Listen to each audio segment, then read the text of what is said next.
రాష్ట్రం విడిపోయింది. హైదరాబాద్ నుంచి విడిపోయి హైదరాబాద్ అనే ఊరుని వదులుకున్నాం. దాంతో ₹1,00,00,000 నష్టం. కాబట్టి మనం బ్రతకడానికి ఇబ్బంది అయినటువంటి పరిస్థితుల్లో ఆంధ్రాకి హోప్ తీసుకొచ్చిన చంద్రబాబు గారు ఇక్కడ ఒక బెంగుళూరుని, హైదరాబాద్‌ని, చెన్నైని మిక్సీలో వేసి తయారు చేస్తే వచ్చే ఒక పెద్ద నగరాన్ని సృష్టించాలనుకుంటున్నారు. అది ప్రపంచంలో టాప్ 5లోకి తీసుకెళ్లాలనుకుంటున్నారు. అందులో గతంలో ప్రారంభించారు 14, 19 మధ్యలో.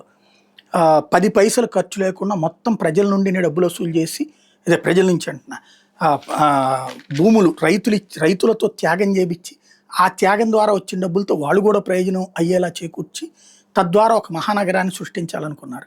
ఈలోపు రాక్షసుడైనటువంటి జగన్మోహన్ రెడ్డి పరిపాలనలోకి రావడం వల్ల అది అక్కడ ఆగిపోయింది. ఈ 5 ఏళ్ల తర్వాత ఇప్పుడు మళ్ళీ చంద్రబాబు గారు వచ్చి దాన్ని సింగపూర్కి ఎక్కువగా, న్యూయార్క్కి తక్కువగా తీసుకొచ్చే ప్రయత్నం చేస్తున్నారు. దానికి కేంద్రంలో కూడా సహకారం ఉంది కాబట్టి నడుస్తుంది. దాంతోపాటు రాష్ట్రం అంతా అభివృద్ధి చెందుతుంది. ఇప్పుడు ఆయనే లేకపోతే ఏమైపోతుంది? అమరావతి పూర్తవుతుందా? అప్పుడు చెన్నై తయారవుతుందా? బెంగళూరు తయారవుతుందా? హైదరాబాద్ తయారవుతుందా? ఇంకో 10-15 ఏళ్ళు ఉండాలి. ఇది ఆంధ్రాలో బాబు గారి తరపున పవన్ కళ్యాణ్, రాబోయే రోజుల్లో బాబు గారు కూడా చెప్పేది అదే. ఎక్కువ కాలం పవర్ ఉంటేనే మేము ఇదంతా చేయగలం, అభివృద్ధి చేయగలం అన్నటువంటిది. మరి అంతకుముందు 2005లో అధికారంలోకి వచ్చిన, ఇదే 1995లో అధికారంలోకి వచ్చి 2009 కల్లా ఎట్టా పూర్తయిపోయింది హైదరాబాదు? మొత్తం అయిపోయిందా? లేదే. ఆయన కట్టింది ఆ టవర్స్, మరి మిగతాదంతా కట్టుకున్నారు. అయితే అప్పుడు రాజశేఖర రెడ్డి కొనసాగించాడు, ఇక్కడ జగన్మోహన్ రెడ్డి చేయలేదు. ఎస్, రాజశేఖర రెడ్డి మిగతా ఇరిగేషన్ ప్రాజెక్టులు కూడా చేశాడే, హైదరాబాద్ నడుచుకుంటూ వెళ్ళిపోయింది.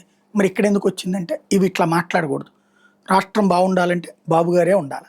అక్కడ రేవంత్ సేమ్ గురువు గారి ఫార్ములానే అమలు చేస్తున్నాడు.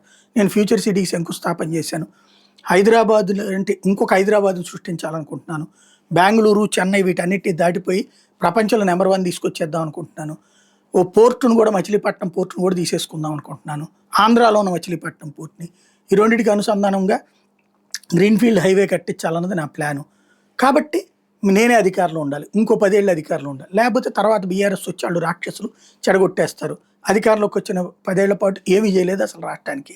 తినడానికి కూడా జనం లేక ఇబ్బంది పడుతుంటే నేను వచ్చి మా ఇంట్లోంచి డబ్బులు పట్టుకొచ్చి బియ్యము, పప్పులు తీసుకొచ్చి పెట్టి మిమ్మల్ని అందరినీ పోషిస్తున్నాను. కాబట్టి ఇకపైన కావాలంటే ఇట్లా చేయండి. ఇది ప్రస్తుతం ఇద్దరి ఆలోచన, వ్యవహార శైలి ప్రజల మీద వాళ్ళ ఇన్ఫ్లుయెన్స్, వాళ్ళ చేతుల్లో ఉన్నటువంటి మీడియా, సోషల్ మీడియాల ద్వారా తీసుకొస్తున్నారు.